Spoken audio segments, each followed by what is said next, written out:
Today I'm going to read you my favorite Christmas story, How the Grinch Stole Christmas. Every Who down in Whoville liked Christmas a lot. But the Grinch, who lived just north of Whoville, did not. The Grinch hated Christmas, the whole Christmas season. Now please don't ask why. No one quite knows the reason. It could be his head wasn't screwed on just right. It could be, perhaps, that his shoes were too tight. But I think the most likely reason of all may have been that his heart was 2 sizes too small. But whatever the reason, his heart or his shoes, he stood there on Christmas Eve hating the Whos. Staring down from that cave with a sour, grinchy frown at the warm lighted windows below in their town, for he knew every Who down in Whoville beneath was busy now hanging a mistletoe wreath. And they're hanging their stockings, he snarled with a sneer. Tomorrow is Christmas. It's practically here. Then he growled with his Grinch fingers nervously drumming, I must find some way to stop Christmas from coming. For tomorrow, he knew, all the Who girls and boys would wake bright and early. They'd rush for their toys. And then, oh, the noise, the noise, the noise, noise, noise, noise. That's one thing he hated, the noise, noise, noise, noise. Then the Whos, young and old, would sit down to a feast. And they'd feast, and they'd feast, and they'd feast, feast, feast, feast.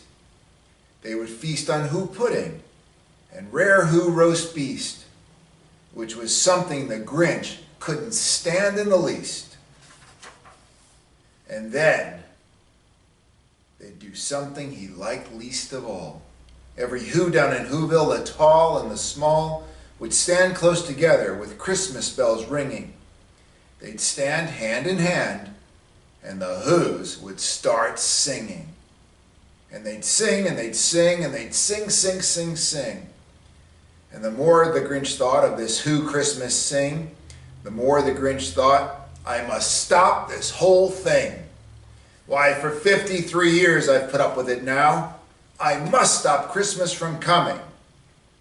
But how? And then he got an idea, an awful idea.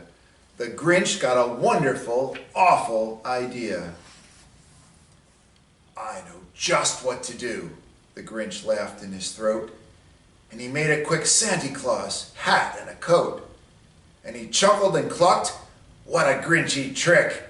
With this coat and this hat, I'll look just like St. Nick.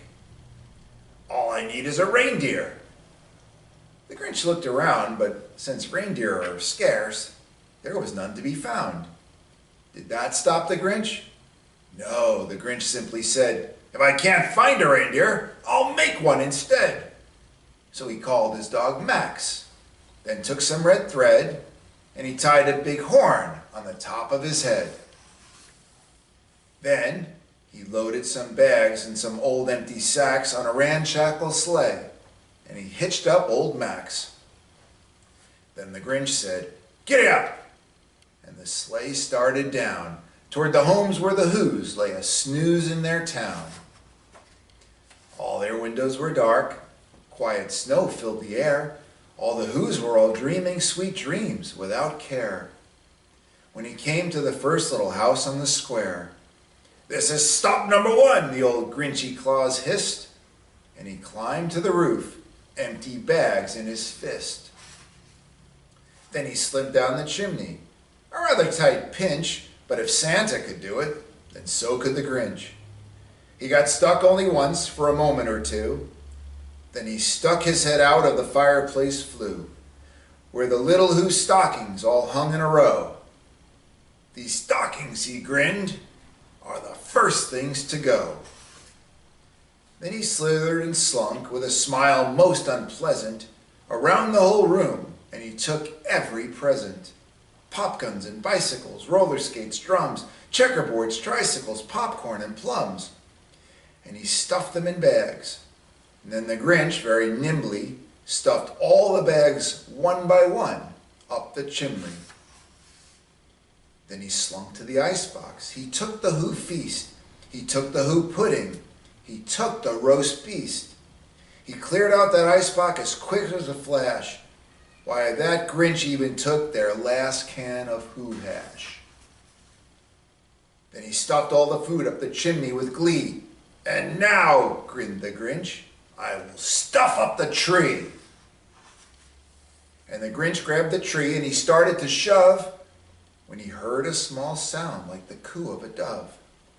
He turned around fast and he saw a small Who, little Cindy Lou Who, who was not more than 2. The Grinch had been caught by this tiny Who daughter, who'd got out of bed for a cup of cold water. She stared at the Grinch and she said, "Santa Claus, why? Why are you taking our Christmas tree? Why?" But you know that old Grinch was so smart and so slick, he thought up a lie and he thought it up quick. "Why, my sweet little tot," the fake Santa Claus lied, "there's a light on this tree that won't light on one side. So I'm taking it home to my workshop, my dear. I'll fix it up there and I'll bring it back here." And his fib fooled the child.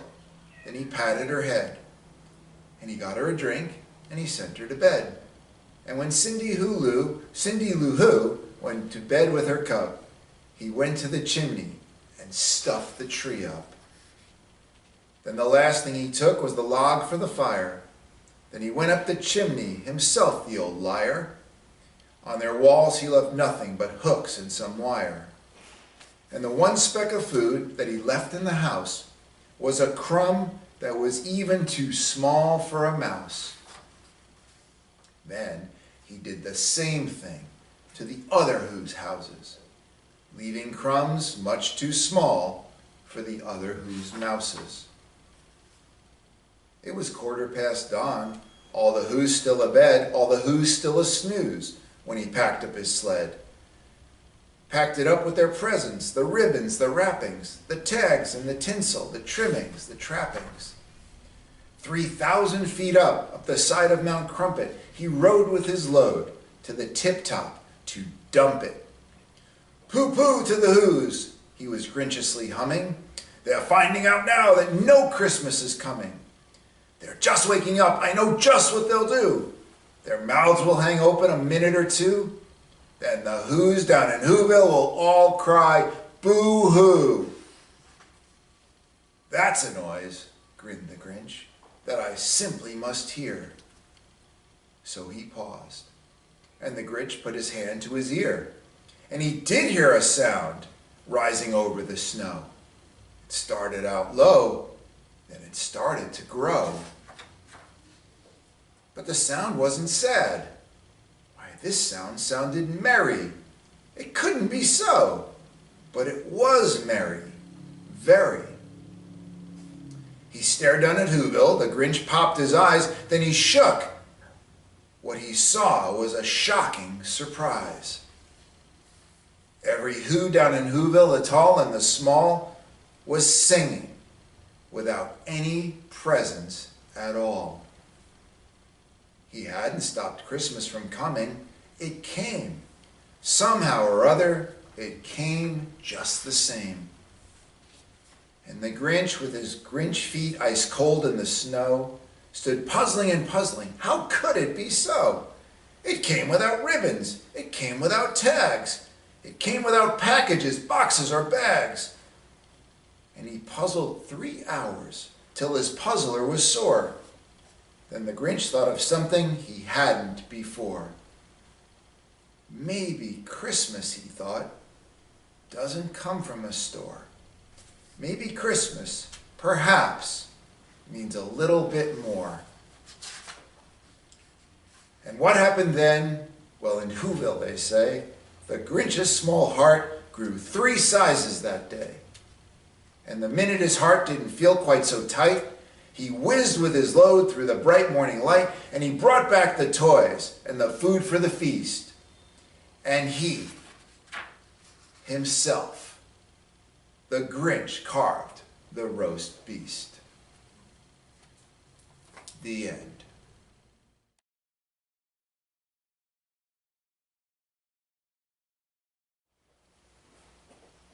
Hey you guys, Father Reynold here. I'm glad that you joined me as we go ahead and hear a story about Christmas. And because it's about Christmas, I've got a special guest today. Santa Claus is here joining me. So I'm going to read to him and then read to you. And it's a special book we're going to be reading about today. All about that kind of Christmas Eve, huh? And it's also a time when we get to think about all those animals that were in that manger.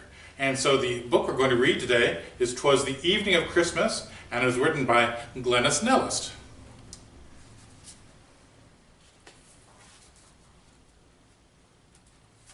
So, 'twas the evening of Christmas, when all through the town every inn was so crowded, no room could be found. Tired Mary and Joseph went door to door, at last found a place on a small stable floor. "Thank goodness," said Mary, who tiptoed inside. The mice saw the donkey and scurried to hide. The rest of the creatures all cuddled up tight, in hopes that they might have a calm, peaceful night. The pigeons were nestled, all snug in their beds, while visions of breadcrumbs danced round in their heads. The cows closed their eyes, and the oxen laid down. The doves cooed so gently, the lambs made no sound. The moon through the trees just starting to glow with a glimmer of light on that stable below, when, quite by surprise, came a newborn babe's cry that woke all the animals sleeping nearby. Up jumped the cows and the oxen and sheep. Up popped the pigeons, aroused from their sleep. They all came to gaze at the small baby boy, as his mama and papa hugged him with joy. Now donkeys, now cows, now pigeons and sheep, now oxen and mice in the manger did peep. His eyes, how they twinkled, his dimples so sweet, as they nuzzled his fingers and cute little feet. And then out in the fields, taking care of their sheep, some shepherds were just getting ready to sleep, when all of a sudden they had such a fright, as a whole choir of angels lit up the night.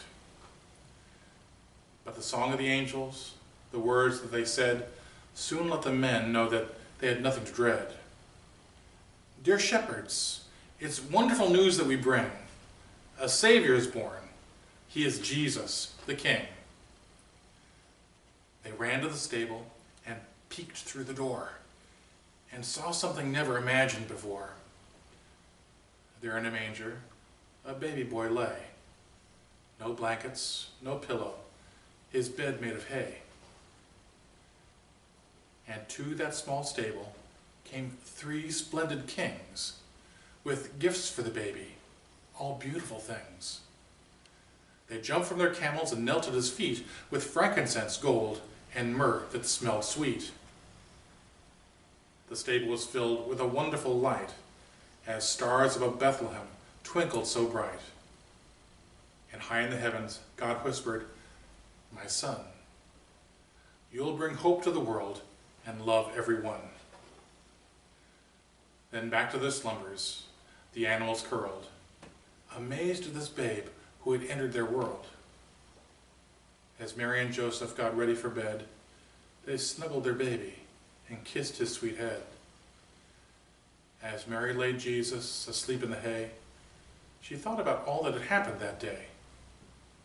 The mice heard her whisper as she tucked him in tight, "Merry Christmas, my son, and to all, a good night." God bless y'all.